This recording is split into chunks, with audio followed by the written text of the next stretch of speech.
Justa o no la decisión, el panorama electoral cambia. Y Óscar Schemmel, presidente, director de Interlaces, nos acompaña en el estudio para poco analizar cómo se presta el juego político a partir de este momento. Ya oficialmente Leopoldo López, David Uzcategui están fuera de la jugada. Podríamos decir que Enrique Mendoza también lo está. Los números, ¿cómo se presentan ahora? En el caso por lo menos de López, que era el principal favorito de la oposición en todas las candidaturas de la oposición, pues sale ahora del juego.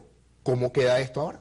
Sí, definitivamente la ratificación de las inhabilitaciones por parte del Tribunal Supremo de Justicia cambia profundamente el panorama electoral, ¿no? Sale del juego Leopoldo López, Barreto Sira en Anzoátegui, que tenía la primera opción. Leopoldo en Caracas tenía la primera opción dentro de las candidaturas de oposición, y así David Uzcategui, que se estaba colocando ya de primer lugar en las preferencias electorales del municipio de Baruta, por encima de Gerardo Blay. Sí hay cambios importantes. Sin embargo, otro cambio importante, otra cuestión muy importante es que la oposición ha estado muy entretenida con el proceso interno de selección de candidaturas únicas, ¿no? Ha sido un proceso traumático que es percibido por la gente de manera negativa. La gente está cuestionando las ambiciones de poder, la injerencia de los cogollos. ¿Y cómo recibe esa gente el tema de las inhabilitaciones? Sí. Y las inhabilitaciones, si bien afecta a un sector importante de la población, seguramente no vamos a ver movilizaciones de calle importantes. La gente está mucho más sensible a temas como la delincuencia, el alto costo de la vida, el desempleo, el desabastecimiento, la corrupción, la crisis de valores. Todavía el tema de las inhabilitaciones no pesa, no es un tema cercano a las preocupaciones y expectativas de la gente. Nuevamente las mediciones para Interlaces y para todas las encuestadoras del país vuelven a entrar en abstractos. Es decir, Aristóbulo Istúriz se mide contra algún abstracto que aún no se conoce, sea Ismael García, que ayer dijo que podría presentar su candidatura a la alcaldía mayor, William Ojeda, sea Antonio Ledesma, quien ya ha oficializado, Augusto Uribe. La pregunta va un poco hacia cómo está la medición en este momento para la alcaldía mayor. Ya en algún momento nos comentaba, cuando aún Leopoldo López estaba dentro de la jugada, que Aristóbulo tenía inclusive más chance de ganar que Leopoldo López. ¿Cómo está la cosa ahora? ¿Está sobrado entonces? Sí, hace mes y medio, cuando terminamos la última encuesta en el área metropolitana, había un favoritismo que colocaba a Aristóbulo Istúriz en primer lugar, sobre todo por la votación del municipio Libertador, que es un municipio que la oposición ha abandonado, no tiene ni siquiera un candidato fuerte para competir con Jorge Rodríguez, ¿no?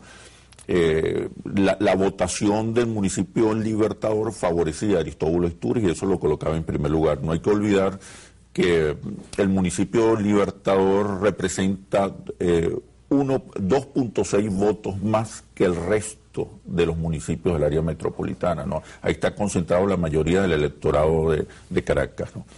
En esa misma medición donde estaba Aristóbulo de primero, Leopoldo de segundo, donde el mayor rechazo lo tenía paradójicamente Aristóbulo, había dos candidatos que se asomaban con posibilidades. Uno era Antonio Ledesma, que también pesa sobre él un fuerte rechazo, y Augusto Uribe, que a pesar de que hay un porcentaje de desconocimiento muy alto, aparecía en los estudios nuestros cualitativos y cuantitativos como el que tenía las mejores cualidades, credenciales y posibilidades. ¿Se ha medido Ismael en algún momento? Para colocarse. Medimos a Ismael, todavía no figuraba, no se escuchaba como una opción para sustituir a Leopoldo López en caso de que fuera inhabilitado, pero la figura que nosotros veíamos con más potencial y más posibilidades era Augusto Uribe. Hay que ver ahora, hacer nuevas mediciones para ver cómo se está comportando el electorado. Esto es un proceso muy dinámico. De aquí a noviembre vamos a ver muchas sorpresas. Es posible que después del 23 de noviembre surja un nuevo mapa político más plural, más democrático, más diverso en todo el país. El tema Baruta pareciera verse más sencillo. Lo que había era una gran novela entre David Uzcategui y Gerardo Blay, pero se hablaba de empate técnico. En el caso de Baruta, saliendo David Uzcategui del juego y Gerardo Blay quedando como candidato único de la oposición, la tiene ganada. Sí, David Uzcategui en nuestros estudios aparecía con la primera opción.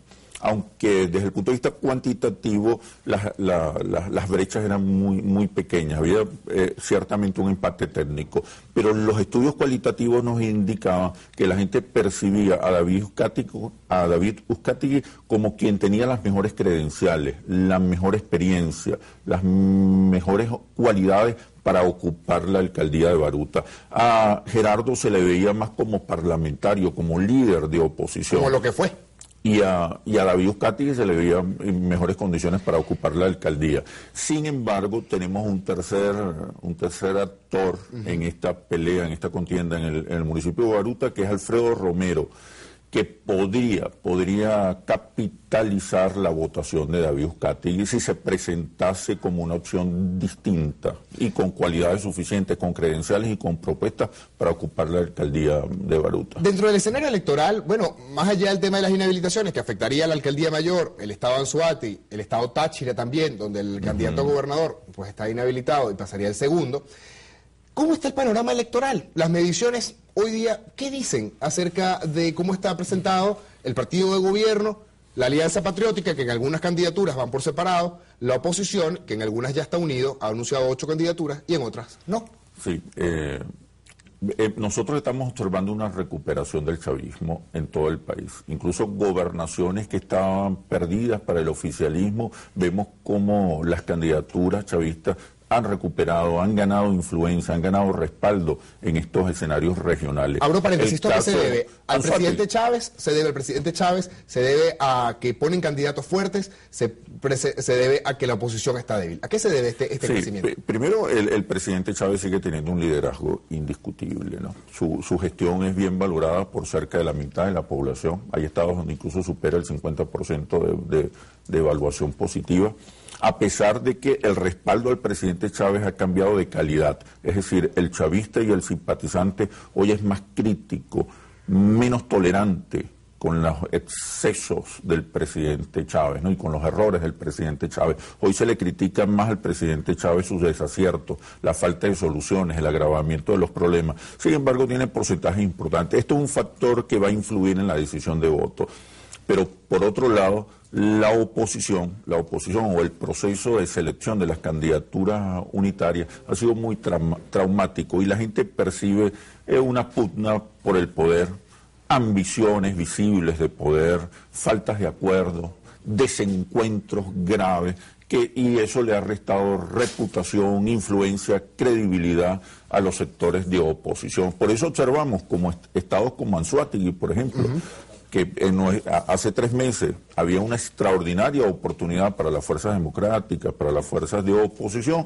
Hoy vemos a Tarek William Saab ocupando el primer lugar de las preferencias electorales. En todo caso, como te decía antes, es un proceso muy dinámico. Hay que esperar que arranquen las campañas. En todo caso, vamos a tener a unas candidaturas oficialistas frescas, que no han arrancado la campaña, y unos candidatos de oposición debilitados por el proceso interno, por este traumático proceso interno de selección de candidaturas. A eso iba, y ya para ir finalizando, no sé si es muy osado dentro de este dinamismo ya hablar de decir, bueno, la oposición tiene tantas oportunidades en tantas gobernaciones, el oficialismo tiene en tantas gobernaciones. ¿Es osado llegar a un número? ¿Podríamos llegar a una cifra? Si vemos la fotografía de hoy, comparándola con la de antier, donde había oportunidades en no menos de 11 gobernaciones, luego había oportunidades ciertas en 6 gobernaciones, hoy vemos claras oportunidades en no más de 3 o 4 gobernaciones. Realmente este proceso interno de la oposición de selección de candidaturas, ¿cuáles? Está muy claro Bolívar, Sucre, muy claro Carabobo, indiscutiblemente y Táchira. Zulia está muy reñido, Aragua posiblemente lo pierda la oposición. Pero Zulia está reñido entre Di Martino, Pablo Pérez o Sadi Vijani. No, entre Di Martino y Pablo Pérez, aunque nuestros estudios indicaban que quien tenía mejores condiciones, mejores cualidades, era Sadi Vijani para competir con el candidato chavista. Es un panorama complejo, va a cambiar. Nosotros estamos apostando a que el proceso de maduración democrática y ciudadana que está viviendo el país desde hace varios años logre cambiar el mapa electoral y tengamos el 23 de noviembre un país más diverso, con nuevos liderazgos, con liderazgos emergentes. Yo creo que hay que confiar en el ciudadano en que va a tomar la mejor decisión. Oscar, muchísimas gracias por estar con nosotros. Suerte. Amigos, Oscar Schembel, director de Interlaces, con nosotros. Vamos a la pausa. David Uzcategui se encuentra ya en nuestros estudios. Vamos a conversar acerca de esta decisión, así que no se muevan.